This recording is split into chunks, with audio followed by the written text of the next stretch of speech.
میں اپنے جوان سے اپنے بہت ہی پیارے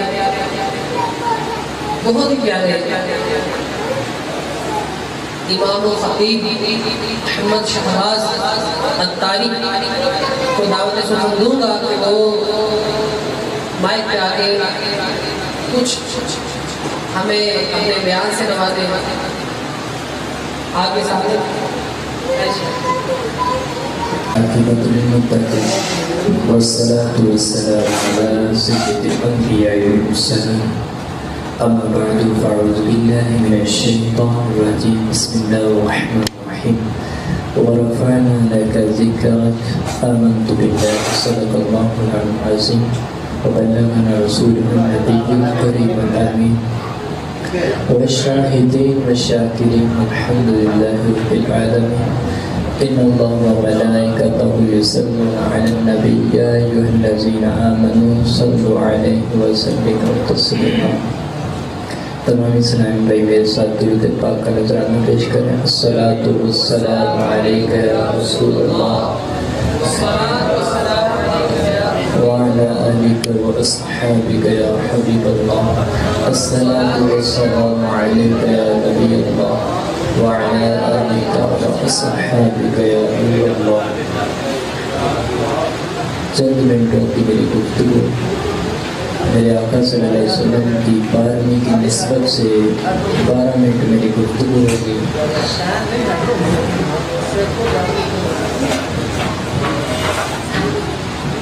حدیث پاک میں آتا ہے شفا شریف کی حدیث ہے میرے آقا کریم صلی اللہ علیہ وسلم سفر پر گئے راستے میں پہاڑیوں کا سلسلہ شروع ہوتا ہے سفر پر گئے تو میرے آقا کریم صلی اللہ علیہ وسلم کو بھوک لگتی ہے تو میرے آقا کریم صلی اللہ علیہ وسلم صحابہ سے فرماتے ہیں کہ صحابہ کچھ کھانے کے لیے ہے عرض کیجیے حضور آقا کریم صلی اللہ علیہ وسلم یا رسول اللہ روٹی ہے سالن موجود نہیں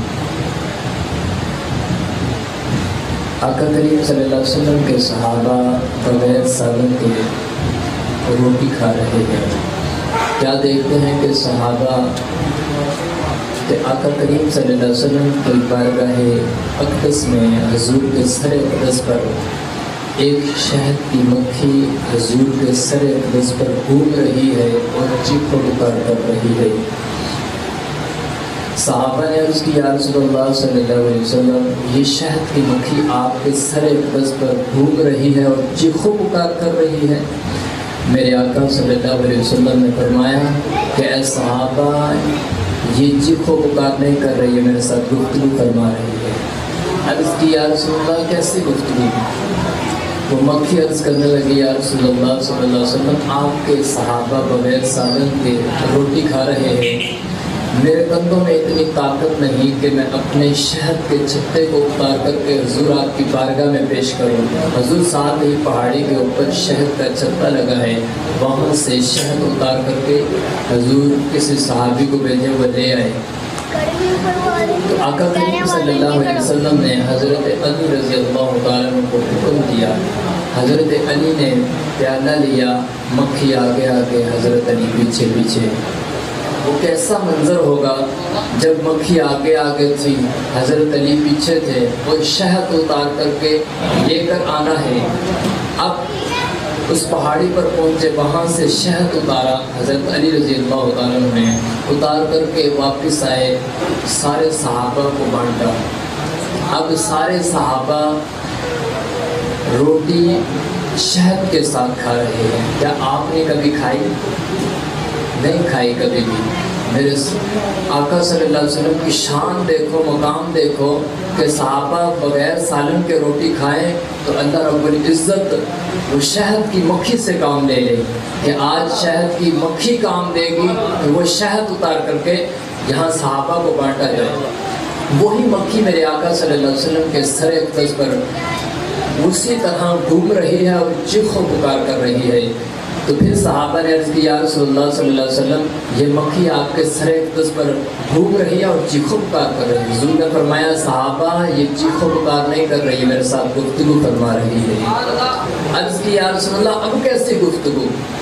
میرے آقا نے فرمایا کہ اے صحابہ میں نے مکھی سے پوچھا کہ مکھی یہ شہد کیسے بنتا ہے؟ حضور اپنی تعریف کروانا چاہتے ہیں اس مکھی سے۔ اللہ اکبر۔ حضرت حسان بن ثابت حضور کی نعت پڑھتے تھے تو حضور بڑا خوش ہوتے تھے، حضور کی تعریف بیان کرتے تھے تو بڑے خوش ہوتے تھے۔ اب یہاں پہ بھی وہی منظر ہے۔ آقا کریم صلی اللہ علیہ وسلم نے فرمایا کہ مکھی یہ شہد کیسے بنتا ہے؟ اس میں راز کی بات تھی۔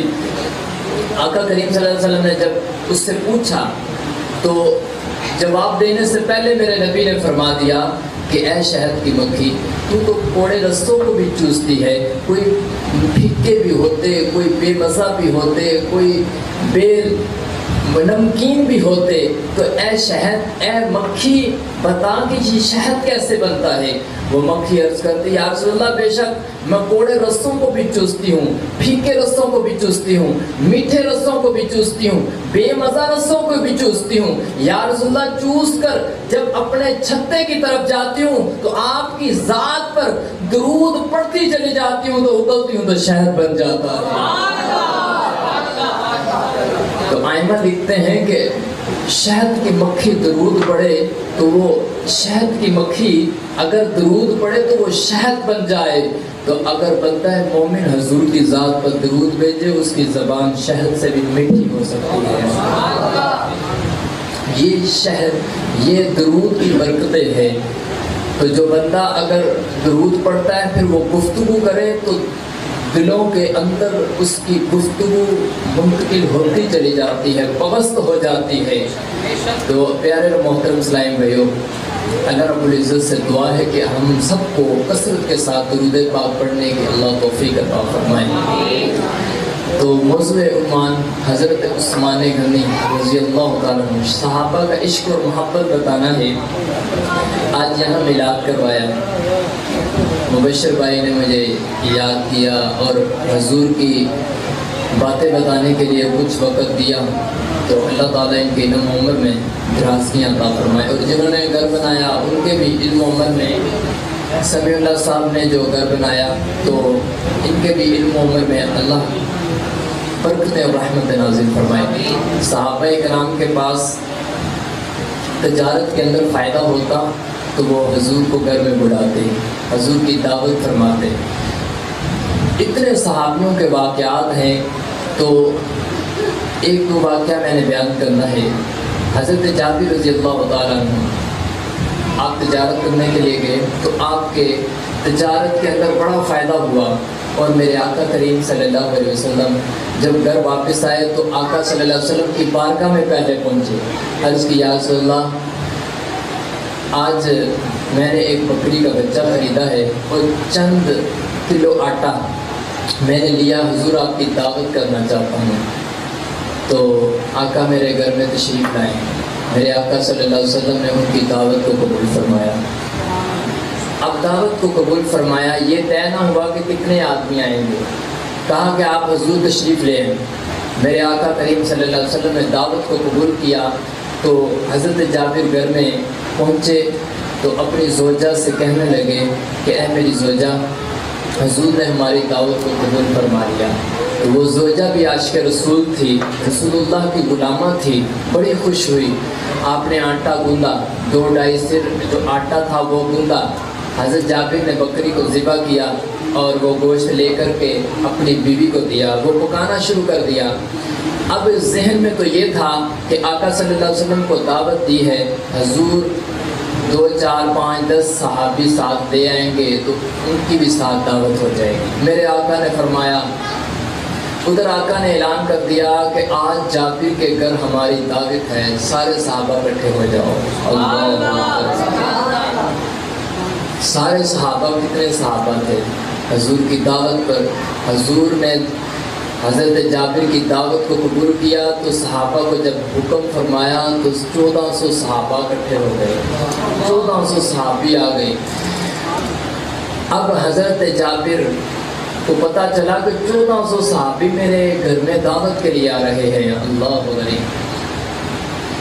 اب پریشان ہو کر حضرت جابر رضی اللہ تعالیٰ اپنی بیوی کے پاس آتے کہتے ہیں کہ دیکھو کہ آقا کریم صلی اللہ علیہ وسلم 1400 صحابی ساتھ لے کر کے آ رہے ہیں، تو کیا بنے گا؟ ہمارا 2-2.5 سر آٹا ہے، ایک بکری کا بچہ ذبح کیا ہے، تو یہ تو 10 15-20 آدمی کھا سکتے ہیں، اس سے زیادہ آدمی نہیں کھا سکتے. اس صحابیہ کا عقیدہ کیسا مضبوط تھا. آپ فرماتی ہیں کہ اے میرے سر کے تاج، اے میرے سرتاج، جو صحابہ کو لے کر کے آ رہے ہیں وہ پورا بھی کر لیں گے. اللہ غنی.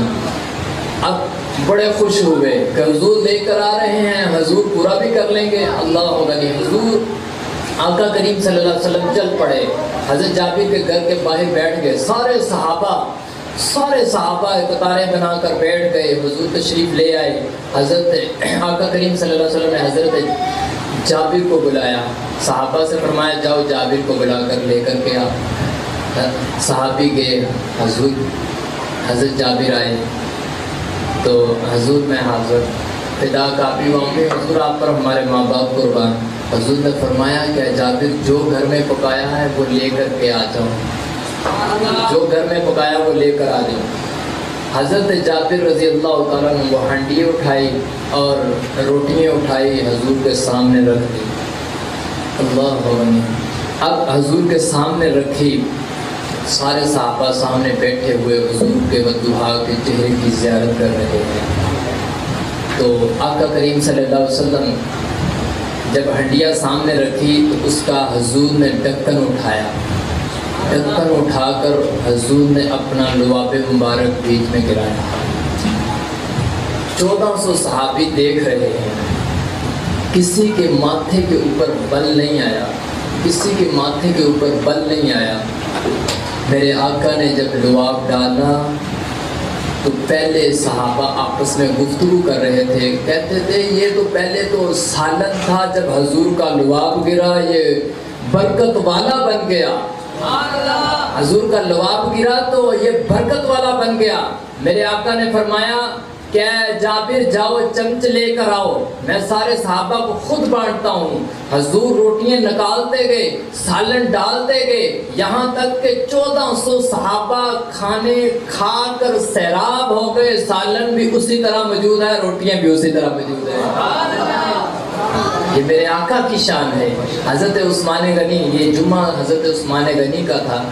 حضرت عثمان غنی رضی اللہ تعالی عنہ نے آپ کی دعوت کی. تو جب دعوت کی تو حضرت عثمان غنی آپ کے ساتھ چل رہے ہیں اور حضور کے قدموں کو گن رہے ہیں. گنتے گنتے گھر پہنچے تو آقا صلی اللہ علیہ وسلم نے فرمایا عثمان غنی میرے پاؤں کو کیوں دیکھ رہے ہو؟ عرض کی یا رسول اللہ جتنے آپ قدم چلے ہر قدم کے بدلے ایک غلام آزاد کروں گا. یہ حضور کے صحابہ ایسی محبت کرتے تھے. تو جب پتہ چلا حضرت فاطمہ زہرا رضی اللہ تعالی عنہا کو کہ حضرت عثمان غنی نے اتنی بڑا مقام لیا کہ حضور کے ہر قدم پر آپ نے ایک غلام آزاد کیا، ہم بھی حضور کی دعوت کرتے ہیں. اللہ غنی. ہم بھی حضور کی دعوت کرتے ہیں. حضرت علی رضی اللہ عنہ حضور کے پاس آئے، عرض کی یا رسول اللہ ہمارے گھر میں بھی آپ کی دعوت ہے. حضور نے دعوت قبول فرمائی. تو اب نکلے حضور حضرت فاطمہ زہرا رضی اللہ تعالیٰ عنہ کے گھر نکلے. آپ نے کچھ تھوڑا سا گھر میں پکایا. پکانے کے بعد آپ مصلی پہ بیٹھ گئی اور دعا کی یا اللہ حضرت عثمان غنی تو وہ غنی ہیں، وہ تو اس کے پاس زیادہ راہ بھی ہے، اس کے پاس تو وہ بڑے امیر ہیں، تو انہوں نے تو حضور کے قدم کے بدلے ایک غلام آزاد کیا. یا اللہ یہ حضور کی لخت جگر آج ہاتھ اٹھائے ہیں، یا اللہ ہمارے بھی لاج رکھنا. ہمارے پاس کچھ نہیں، یا اللہ تو ہی ہمیں عطا کرنے والا ہے. اللہ غنی. ابھی دعا فرما رہی ہیں تو اللہ رب العزت نے اپنے محبوب کو فرمایا کہ اے محبوب عثمان غنی نے تیرے ہر قدم کے بدلے ایک غلام آزاد کیا. تیری بیٹی نے میری طرف رجوع کیا، میرے بارگاہ میں دعا کی کہ یا اللہ تو میری راج رکھنا، اے محبوب تیرے ہر قدم کے بدلے ہم نے 1000 غلام کو آزاد فرمایا۔ یہ دعوت ہے۔ تو اللہ تعالیٰ اس گھر پہ اپنا کروڑ رحمتوں کا نزول فرمائے۔